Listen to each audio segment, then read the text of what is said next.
Assalamualaikum warahmatullahi wabarakatuh. Salam sejahtera buat kita semua. Om Swastiastu.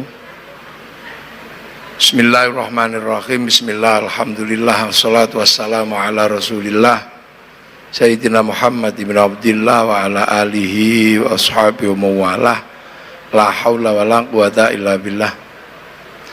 Yang saya hormati para alim, para ulama, para kiai yang kita cintai bersama, Bapak Kapolri yang telah hadir bersama kita semua, Bapak Kapolda, seluruh jajaran para jenderal yang hadir, Bapak Pangdam yang kebetulan bajunya sama saya, Bapak Gubernur Jawa Barat, Bapak Aing yang kita cintai, dan seluruh jajarannya, Bapak Bupati Bandung. Ini nggak bisa saya sebut semua karena nggak kelihatan. Ini lampu dua ini nggak kelihatan apa-apa di sana. Nggak tahu ada orang apa nggak itu depan itu. Tahu orang lampunya ini. Bisa dikecilin dikit nggak? Ini Pak Kapolda tahu kiainya hitam, makanya diterangi. Jadi gini, kita ini kenapa mesti ada upaya untuk membangun negeri? Ini tadi membangun negeri karena fitrah perkembangan manusia itu di titik ini adalah sudah titik negara. Kalau awal manusia itu ya titiknya keluarga, Adam, Hawa, dan anak-anaknya. Dari situ melahirkan suku-suku. Kehidupannya masih berbeda-beda di sukunya masing-masing, di bangsanya masing-masing. Problemnya juga beda. Tapi sampai pada satu titik di mana manusia ini membangun satu kekuatan yang disepakati secara bersama-sama, namanya negara.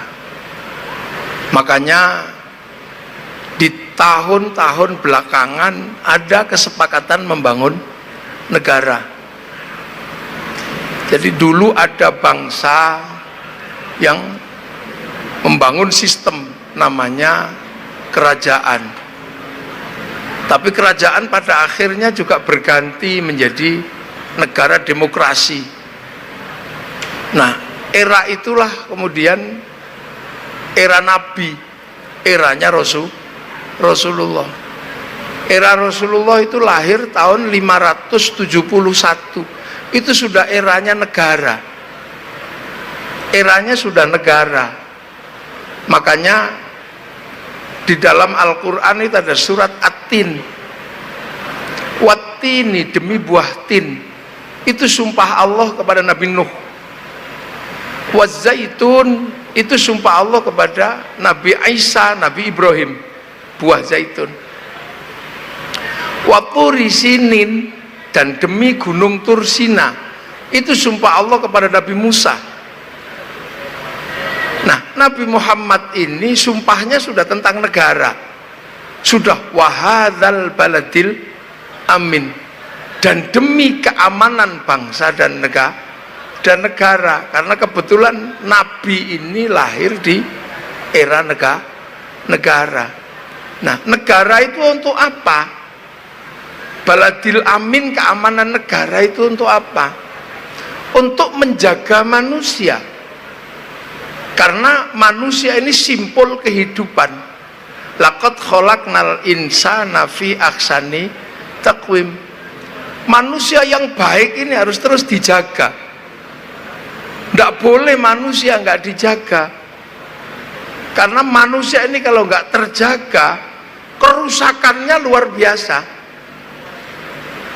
Kerusakan yang ditimbulkan oleh gajah itu kita hitung dengan statistik dan angka-angka. Kerusakan yang ditimbulkan oleh singa kita bisa hitung. Bahkan kerusakan yang ditimbulkan oleh tikus masih bisa kita hitung. Dunia ini. Tapi kerusakan yang ditimbulkan oleh manusia ini kerusakan sistemik. Gunung yang tadinya bagus dijaga oleh harimau, aman, nggak ada masalah. Tapi begitu manusia datang, gunung habis. Laut yang dijaga oleh paus biru dan hiu aman. Begitu manusia datang, laut habis. Manusia ini yang terbaik juga punya potensi untuk yang paling rusak. Itu manusia. Dia bisa memperbaiki, bisa merusak. Walaupun dia nggak punya sayap, burung yang demikian kenceng terbangnya habis sama manusia. Diajar sama orang Cipacing itu, yang punya senapan angin itu. Yang akhirnya seluruh binatang tidak bisa lagi menanam hutan, karena penanam hutan terbaik adalah binatang. Kalau binatangnya mati, ya pemerintah mesti reboisasi, dan itu kerjaan TNI Polri, nanem. Sungai itu nggak ada manusia, aman. Begitu datang manusia, sak pasirnya habis. Makanya binatang dan tumbuhan itu sempat berdoa. Kemarin waktu COVID itu doanya biar manusia itu habis. Karena seandainya dunia ini ditinggal manusia, dunia ini nggak ada masalah. Chernobyl ditinggal manusia, dia tumbuh menjadi hutan. Dia tumbuh. Tapi begitu kedatangan manusia, habis. Apa sekarang yang nggak habis? Hutan habis. Kalau kedatangan, maka manusia ini harus dijaga. Nah, menjaga manusia ini dengan apa?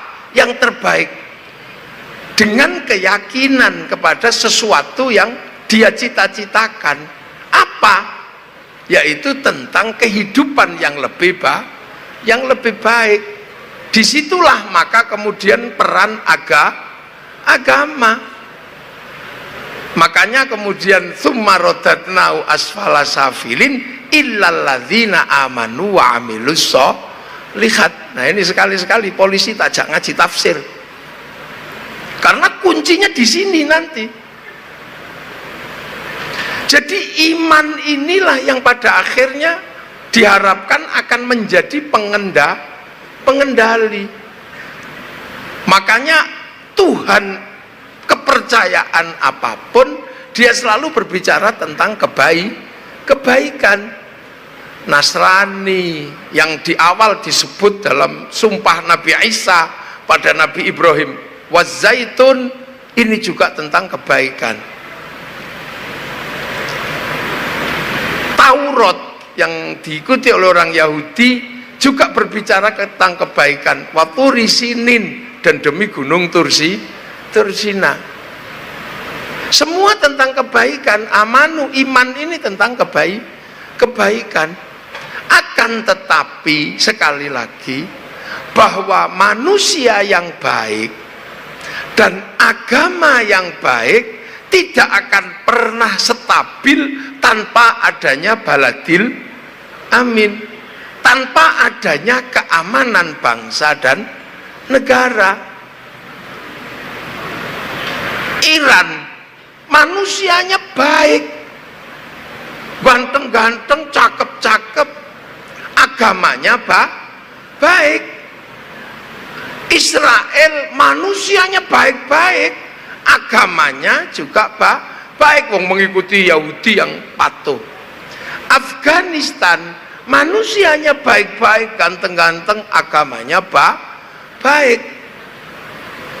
Tapi dua-duanya rusak tanpa adanya keamanan bangsa dan negara. Keamanan bangsa dan negara itu menjadi penting. Karena apa? Dia menjaga manusia dan menjaga agama. Makanya yang berbicara tentang baladil amin, yang bicara amanu wa amilus sholihat, itu beda.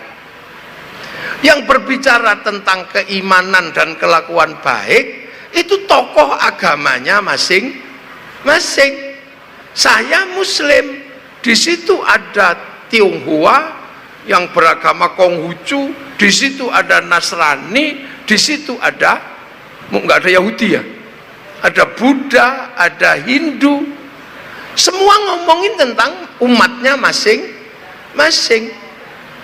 Akan tetapi ketika sudah berbicara baladil amin, keamanan bangsa dan negara, dia sudah berbicara tentang antar agama, antar suku, dan antar bangsa. Dan itu kebetulan sekali nenek moyang kita ketika membentuk keamanan bangsa dan negara, strukturnya membuat struktur yang di situ bisa diisi yang berbeda-beda.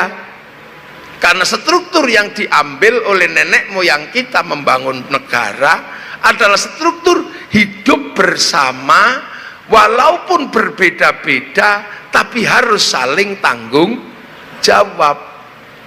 Konsep hidup berbeda-beda bersama-sama tapi saling tanggung jawab itu ada di dalam konsepnya baladil amin yang dibangun Rasulullah. Apa konsepnya? Kullukum ra'in wa kullukum mas'ulun an ra'iyati. Kalian semua adalah orang yang berbeda-beda dan para pemimpin semuanya harus hidup saling bertanggung jawab antara yang mimpin dan yang dipimpin. Konsep seperti itu namanya ra'iyah. Ra'iyah inilah yang diambil oleh nenek moyang kita untuk menyatukan perbedaan. Ra'iyah itulah yang sekarang kita kenal dengan konsep rakyat. Jadi kita Indonesia tidak menganut konsep people, bukan vox populi vox dei, bukan suara mayoritas suara Tuhan. Karena begitu dia mayoritas, dia menjadi diktator mayoritas. Kita juga bukan komunis, karena kalau komunis itu proletar. Begitu dia mayoritas, diktator proletariat. Kita ini ra'iyah, bisa mimpin dan bisa dipimpin. Makanya jangan pernah khawatir, kaum muslimin yang mayoritas di Indonesia tidak akan pernah menjadi diktator mayoritas. Bisa mimpin dan bisa dipimpin. Itu orang Indonesia, dan satu-satunya negara mayoritas muslim yang bisa menerapkan konsep ra'iyah untuk warga bangsanya hanya muslim Indonesia. Ini cita-cita besar yang Arab kembali menjadi kerajaan. Negara-negara di Timur Tengah sebagian menjadi afiliasi komunis. Iran menjadi negara kepemimpinan para imam yang bisa membangun konsep ra'iyah seperti zaman Rasulullah, hanya muslim Indonesia. Makanya kalau kita mau melakukan kerja bersama antar ra'iyah, itu harus bersatu. Beda suku, beda bangsa, beda agama, nggak ada masalah. Konsep kebersamaan dalam perbedaan namanya musyarakah. Makanya kemudian konsep musyarakah diadaptasi ke bahasa Indonesia menjadi masyarakat. Maka kita mengenal istilah masyarakat. Saya sholat, yang nyiapin sarung pabrik, kainnya kebetulan miliknya orang Cina. Maka kiai nggak boleh suka ngamuk sama Cina. Cinanya pergi, kita telanjang. Gak bisa. Saya punya pasukan namanya Banser. Itu bajunya sama kayak tentara, sama kayak polisi. Yang bedakan itu apa? Tulisannya TNI, Polri, Banser. Itu siapa yang berperan itu? Semua menggunakan mesin satu, mereknya Butterfly, buatan Cina. Loh, itu konsepnya musyarakah, masyarakat. Dia nggak bisa hidup sendiri dan harus saling menghargai. Makanya kalau mau membangun kesepakatan baladil amin, konsepnya wasyawirhum fil amri musyawarah. Musyawarah itu dibentuklah panitia tertinggi, majelis permusyawaratan rakyat. Siapapun bebas, nggak ada turunan ini mau turunan ini. Begitu konsep ro'iyah, setara semua. Yang kawulo dadi kulo bisa pidato, yang orang Sunda tadinya abdi, yang nggak punya hak konstitusi bisa pidato abdi mah, yang hamba sahaya tadinya nggak punya kekuatan struktural apapun bisa pidato saya, yang tadinya turunan dewa yang dipanggil pukulun di Banjar sana bisa pidato ulun. Semuanya setara ketika itu. Makanya ketika musyawarah enak, mau jadi bupati tinggal daftar, mau jadi polisi daftar, mau jadi DPR daftar, mau jadi gubernur daftar, nggak ada bedanya, semua punya hak yang sama. Nggak ada lagi kami turunan ini, semuanya sama. Setelah daftar, cari pengikut sebanyak-banyaknya. Kalau nggak dapat, beli. Yang penting jangan ditangkap polisi, karena polisi sama tentara itu nyarinya money politik. Maka kasih nama berbeda biar sama-sama nggak dosa. Kalau diterima orang biasa namanya uang bensin, kalau diterima masjid namanya sumbangan, terima kiai namanya bisyaro. Akhirnya konsep itu menjadi apa? Menjadi NKRI. Yang nata itu semua adalah para wali, maka daerahnya disebut wilayah, maka teritori seperti ini namanya wilayah, namanya NKRI. NKRI ini berbeda. Arab satu bangsa pecah puluhan negara, Eropa satu bangsa pecah puluhan negara, Afrika satu bangsa pecah puluhan negara, kita puluhan suku bangsa agama mampu bersatu dalam satu negara kesatuan Republik Indonesia.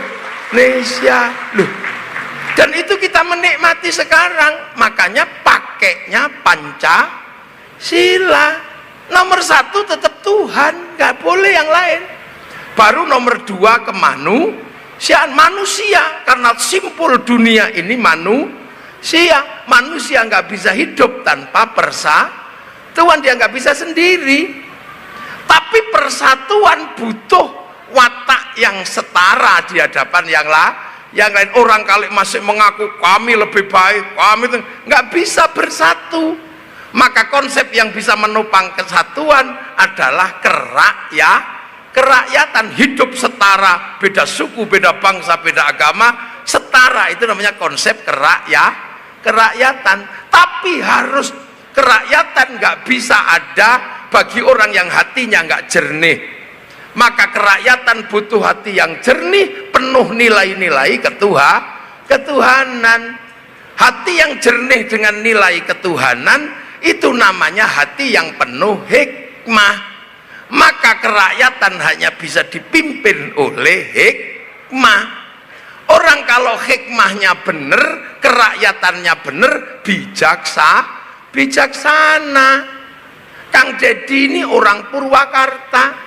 Kalau yang diurus cuman Purwakarta setelah jadi gubernur, bukan bijaksana, namanya bijaksini. Tapi kebijaksanaan ini juga butuh dimusyawarahkan. Nah disitulah makanya orang kalau hikmahnya nggak bener, nggak mau musyawarah, karena menang sendiri, dan dia nggak akan pernah bisa hidup dengan perwakilan. Dia hanya mau mewakili, nggak mau diwakili. Dihentikan jadi pengurus RT, bikin RT baru. Lah itu namanya tidak bisa perwakilan, butuh keadilan. Konsep ini komplit di Indonesia.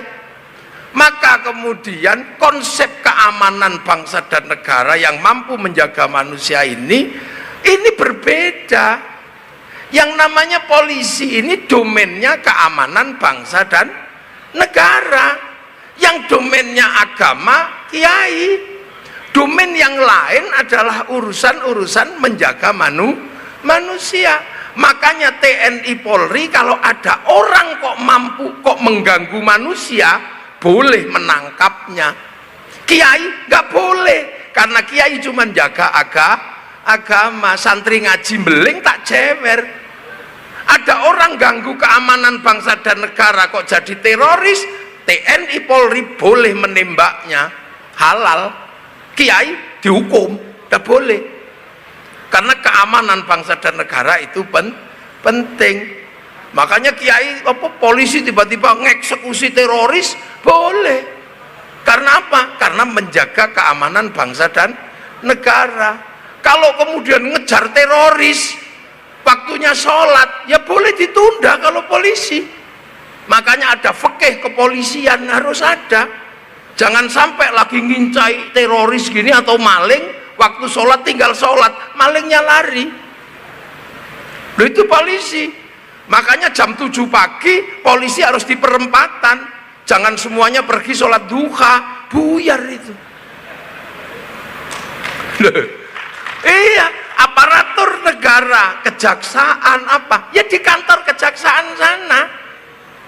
Jangan kemudian waktu orang Pak Camat misalnya ngurus surat, Pak Camatnya kemana? Lagi sholat duha, baca Waqiah, Ar-Rahman. Ya yang ini nggak kau urus, itu biar diurus kiai. Itu jadi menjaga negeri. Makanya kalau dalam bahasa kiai, ini negara mesti dijaga secara bersama-sama. Lah, negara ini harus menjamin kehidupan warganya, keamanan bangsa dan negaranya harus dijaga. Makanya bukan sesuatu yang mudah membentuk seperti ini. Makanya kayak kiai ya sudah dengan cara kiai untuk menjaga kebersamaan. Doa yang tadinya sendiri-sendiri sama kiai jadi doa bersama. Akhirnya karena doa bersama, akhirnya kalau banyak yang berdoa dibawa ke alun-alun Bandung, namanya istighosah. Akhirnya kiainya berdoa, yang lain amin-amin, yang lain jualan bakso, yang lain jualan soto, kerukunan terjaga, roda ekonomi berputar. Dan yang jualan bakso nggak mesti muslim, semuanya bergerak. Kayak puasa gini, mestinya di rumah sendiri-sendiri juga nggak apa-apa.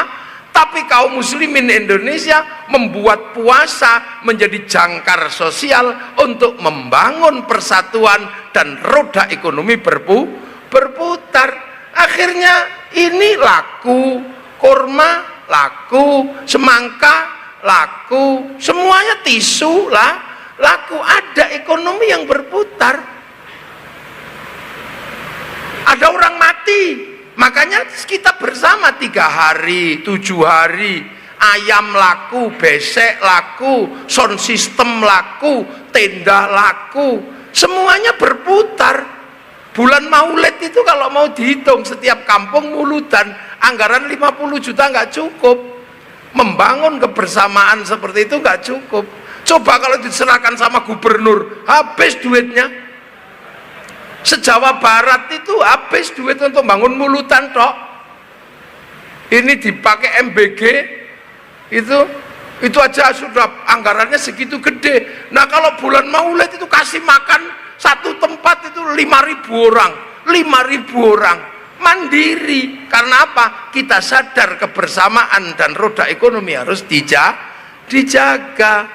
Kalau itu kuat, ikatan-ikatan itu kuat, maka kita akan menjadi bangsa yang kuat. Nah, ketika kita punya bangsa yang kuat, ini akan menjadi sesuatu yang indah. Untuk siapa? Untuk anak negeri, untuk warga bangsa.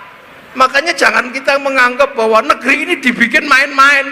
Secara main-main enggak, bener-bener dibikin dengan serius. Bukan dibikin dengan multiple choice, itu bukan, dibikin serius. Makanya kalau ada orang nanya, kenapa polisi bisa nembak orang, kenapa tentara bisa nembak orang? Karena orang ini mengganggu keamanan bangsa dan negara. Kiai nggak bisa.